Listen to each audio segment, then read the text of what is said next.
Oh man, it's time for another episode of No Label Live, the show all about labels and how they can be your biggest adversity or your biggest advantage. The choice is yours. Each week, we bring on inspiring guests to share their story about how labels have impacted their life and the work that they do. So let's strap in and join this conversation. Guys, what's going on? We are jumping into a conversation with my man, Justin Rambo. Justin, thanks so much for being on. What are you creating in the world these days? Nathan, well, first, let me say it's a pleasure being on your show and thank you for having me. I know we met at Summit of Greatness. Indirectly, we know a lot of the same people, but Mhm. again, thank you for having me on. And I love all the stuff you're doing. So, what am I spreading in the world? The power of personal development. That's my message. It's the power of knowing yourself, understanding who you are, and using that to live a life that's more, I guess, fulfilling, meaningful, more productive based on who you are. Yeah, man, and that aligns so much with the story of No Label Defines Me. So I heard a story I was researching before we hopped on, and I want to get your take on it. So I heard you had something that had a great impact on you all the way back in first grade, and it was kind of a label that stuck with hmm you for a long time. So can you tell us a little bit about that? Yeah, that's a huge part of my life. Actually, it only sounds like it's a short time because it's only first grade, but it's impacted my life 100%. And what happened was in first grade, you start to learn how to do math and write paragraphs and things like that.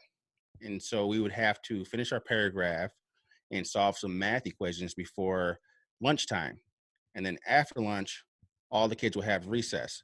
It turns out I couldn't finish all that stuff in time.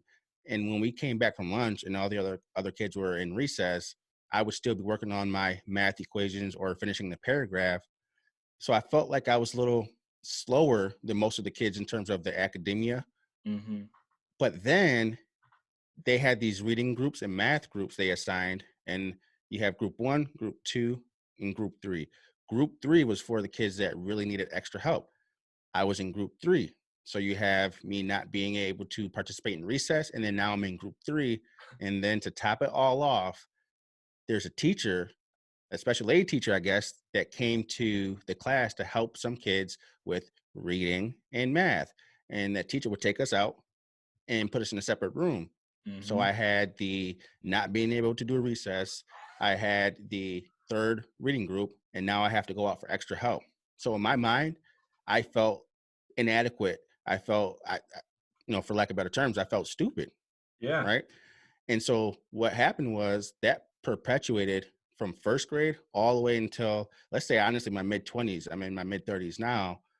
But that label was based on how the school taught their academics. It wasn't based on how I learned, but I thought that was the only way. So maybe I wasn't as smart as the other kids. So why really try? So that was a label that defined me for a long time. Yeah, man. For those of you who are watching this on YouTube, how many of you guys can relate? I went to resource because that's what I guess that actually was when the aid came. hmm You were going to resource, but it's crazy how like something that happened all the way back in first grade and around that time can be so powerful with our self image. So you said all the way up until your 20s that had a big impact on you. What's hmm one thing that like started to make a shift where you're like, no, I'm not dumb. That was just a story that I believed. What made a big shift for you? Yeah, great question. So I would say honestly, I dropped out of college two times. So let's start there. I dropped out of college two times. I had a daughter early. So they say when you drop out the first time, the chances of you going back and finishing is slim to none. But I dropped out twice and I had kids. But when I went my third time, I finished, completed, and I got my bachelor's degree. And I realized then I wasn't stupid. I just learned in a different way. I didn't process things in the normal way that I guess the kids around me did. But if I applied myself in the way I learned, then I can, outpace them. So that was the first thing. And then honestly, the second thing for me was to really start to understand who I was and what my gifts were and how I can utilize those gifts. And that started the shift in my mindset in terms of that label I had from first grade was just a label that I put on myself because of what I was taught. It wasn't really who I was. So that was, I think, those two incidences were the shift in my mindset. So, man, how do you go from dropping out of college twice to now running your own business? Like, Yeah. that's a great story. So, how'd that happen? So there's a couple ways to look at the story you tell yourself, right? There's a positive and a negative to everything. So I want your listeners to really get this. There's a positive and a negative to everything you do. And the fact that I labeled myself as, you know, like I said, for lack of better terms, is dumb, that actually pushed me to want to do more life because I wanted to prove to people that I wasn't stupid. So I used that as fuel to prove myself. I used it as fuel to graduate college after the third attempt. I used it to start my first business because this is my second one. I used it to prove to people that I wasn't who they thought or who I perceived they thought I was, because that really wasn't who they thought I was. It was my perception of reality, right? Yeah. So I use it as fire and fuel. Now, sometimes we can use it in the wrong way. Sometimes we can use it for that fire and fuel to get us from point A to point B. But at some point, you have to realize and let go of that vehicle that's driving you and get a new one. And now I realized, okay, I'm not that person I thought I was, but I still have this hunger and this drive to do more. Now let me help impact people who may have felt like I did and also want more out of life. And so I would say for me, it's just using certain things as fuel and having the drive and really understanding, I guess, your gifts and your uniqueness and what you can bring to the world. Man, you hit on something that I agree wholeheartedly. Like, the wanting to prove people wrong is such a powerful motivator in the beginning of something. But I love the fact that you had the realization at some point that no longer serves you and you get to let go of what got you started. Because if you think that's going to drive you forever, you're going to end up getting burned by that fire. Yep. So when you kind of had that realization for yourself, what was the thing you feel like um, made the biggest difference in what you let go of? Mm, another great question. You're good. I would say, honestly, for me, all right, so there's a period in my life where I heard the term personal development. And for those that don't know, I'm a personal development coach right now. But when I heard the term personal development was in 2014, and I didn't quite know what it was. I thought it was maybe you have to press a button or purchase some type of package. I didn't know what it was. But the more I got into it, the more I started reading, the more I started listening to speeches, podcasts, things about, growth mindsets. I realized I've always been the self-aware individual, right? Just because I had a certain story, I knew I believed that story. So I was self-aware. And for me, it was the fact that I had to search within myself and eliminate my distractions to really hone in on who I was as a person. So that's the number one thing that changed everything is I started in 2014. By 2019, early last year, I said, I'm gonna eliminate all my distractions, really get by myself, schedule some time for reflection. And it's my opinion that the answers we seek in terms of what we're good at, our gifts and what we want to do, we really have to get by ourselves.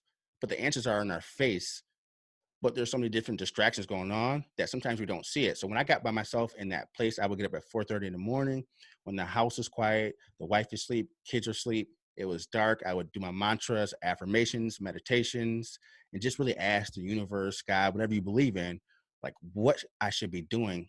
What is it about me? Like how can I use whatever it is as a vessel?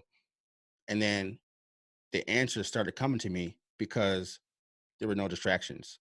And so it was really just getting by myself and understanding myself and removing a lot of things that would distract me from that. So in that period of time, what do you feel like one thing, um, like one answer that came to you as far as the gift that maybe you knew deep down inside it was there, but it was sitting buried underneath all those distractions? What kind of opened up for you? I'll tell you this. I've always been called an old soul or wise. People would always come to me for advice, life advice. I would give advice, and I always had a unique perspective on things. But in the group I was in, the crowd I was in when I was younger, that wasn't accepted. The thing that opened up for me most was when I did get by myself, I realized how powerful I can become and how powerful I've been in terms of the wisdom I've always had. And Mhm. so instead of running from it and retracting, I ran towards it because I had been doing it my whole life. I was just too distracted to realize it was a unique gift for me. But B, I was scared to bring it out because if I put that gift out there, that means I open myself up to the world. And there's things I have to do that I'm scared of. For instance, I never liked being on camera. I never liked being on a microphone. I knew if I did that, I would have to go that route. But this time, instead of running from it, I ran towards it, and that made all the difference. Man, yeah, you're on camera a lot. I am. So that's a cool realization, like the facing of the fear. And so you said something in there that I heard you talk about in another interview. It was big for you, and I want to dive into it a little bit. And it's the word acceptance. Hmm. So how has your view of acceptance changed throughout your life? So my view of acceptance, that's a great one. So I'll tell when I went through the period of reflection and really figured out myself, I realized in my life there are two things that drive me and have driven me my entire life. The first one was acceptance. And the reason that drove me is because I wasn't good at academics, as we touched on. So I needed another avenue for people to accept me or for what I thought they should accept me for, which would be Mhm. sports. I was a really good athlete.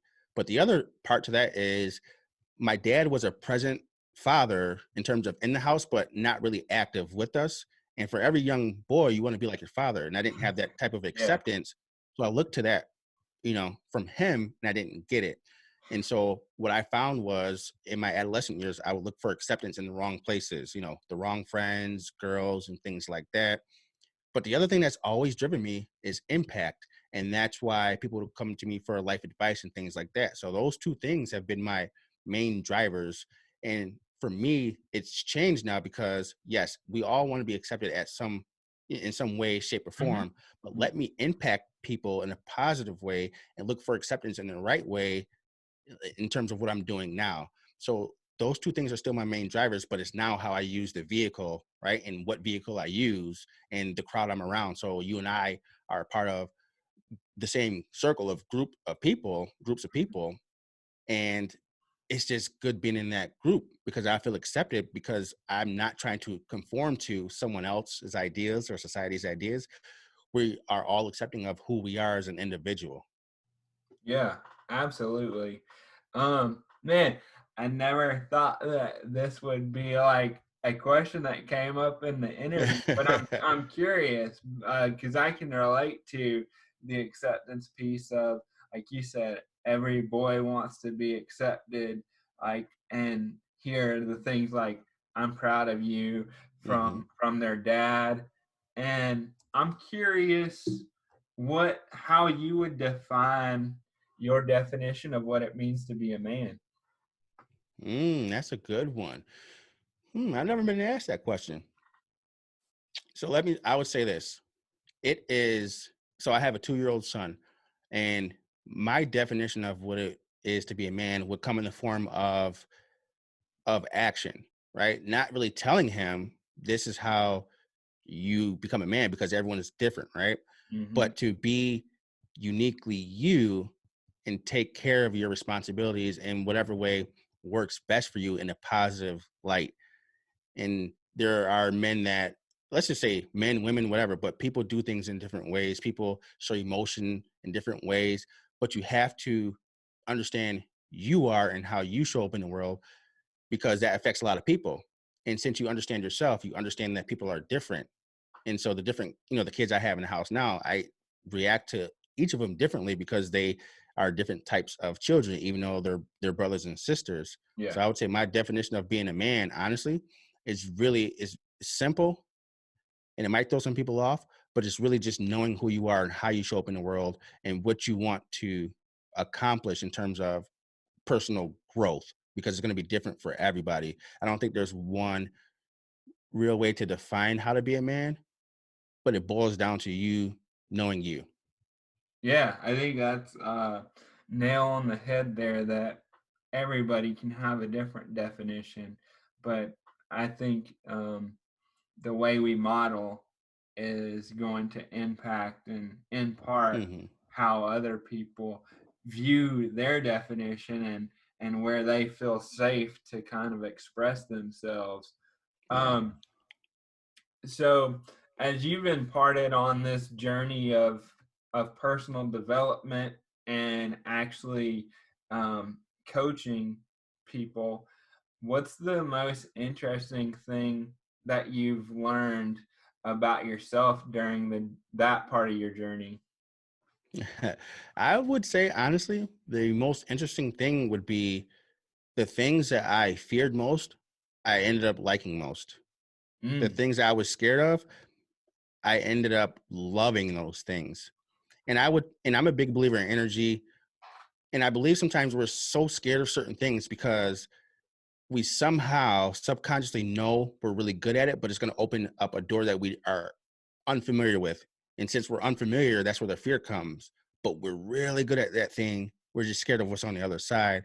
So I would say for me, in terms of what I've realized is, as I work with different people, I realized I have different skill sets and strengths in areas that I didn't know I had before, because I'm working with these individuals. And because, let's say, I've been through something and I see them going through it, I can also help them through it because I've been through it. But I would say, yeah, those two things is just really understanding I'm better at some things that compared to what I thought, and then being able to help people because I've been through it. And sometimes you don't know, and get this, you don't know what you've been through sometimes until someone else tells their story and you realize, yeah. oh, I did go through that. And you learn from other people, even though you're trying to help them out, you're learning from them because they have a different perspective and you may have gone through the same thing, but their perspective resonates more with you. And it's sort of giving you an answer to why you reacted that way or why you felt that way. So it's a two-way street. Yeah. That's what I say all the time. Like, one of the things people tell me is like, you're so inspiring. Like, I'll say something and they'll be like, you're so inspiring. And, and what I said, I'm like, I don't think of it in that way. And it's Right. because I lived through that situation. So it was just me going through life.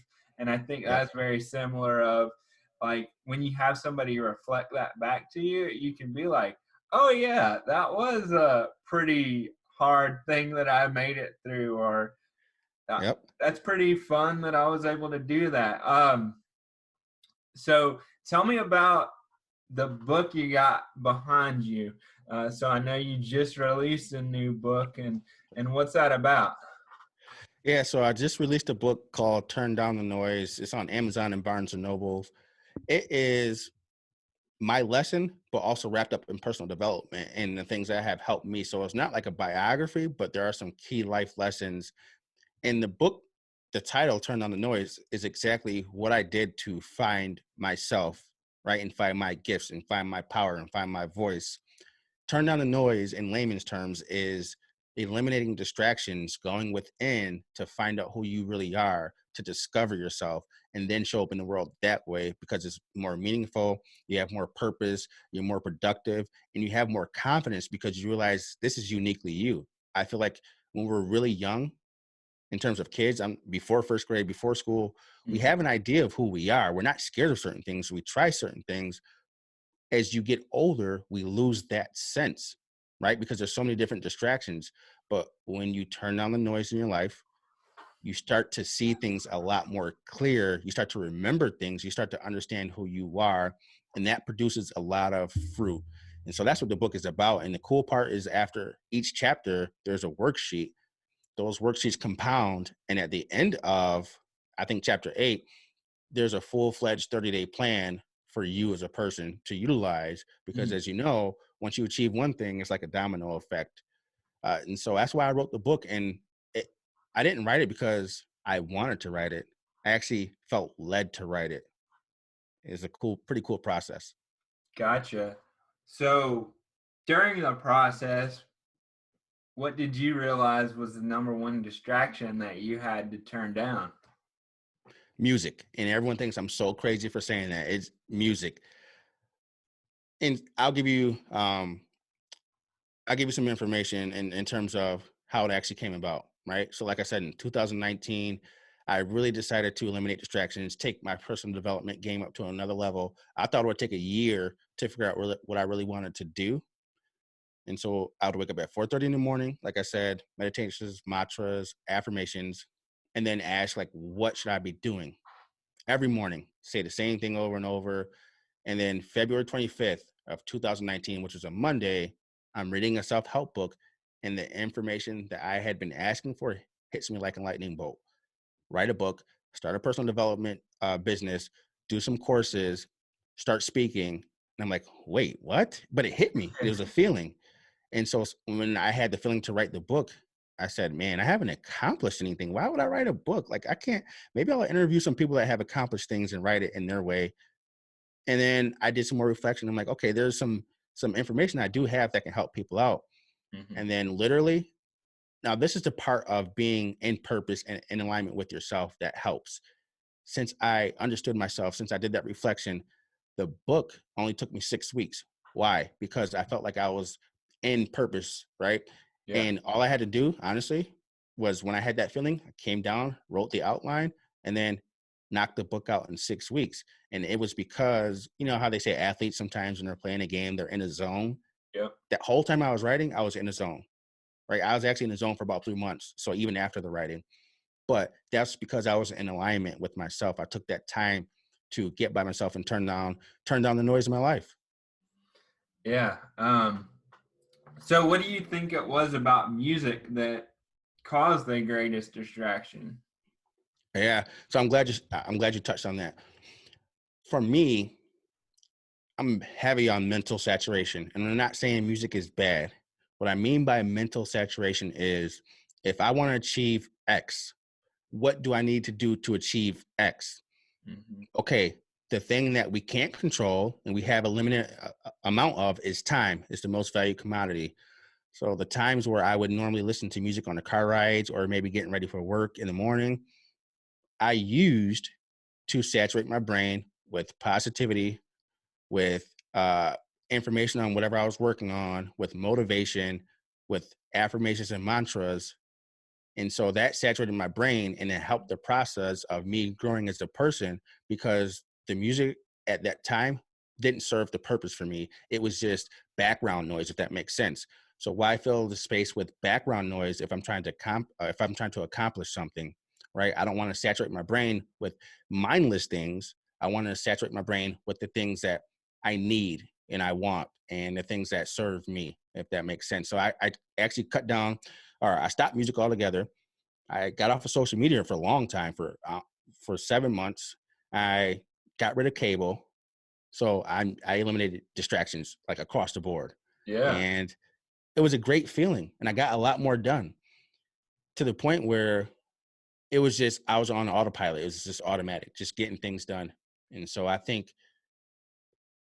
it's just once you realize what your distractions are, if you're trying to accomplish something or if it's not serving your purpose, you got to either get rid of them completely or just minimize them.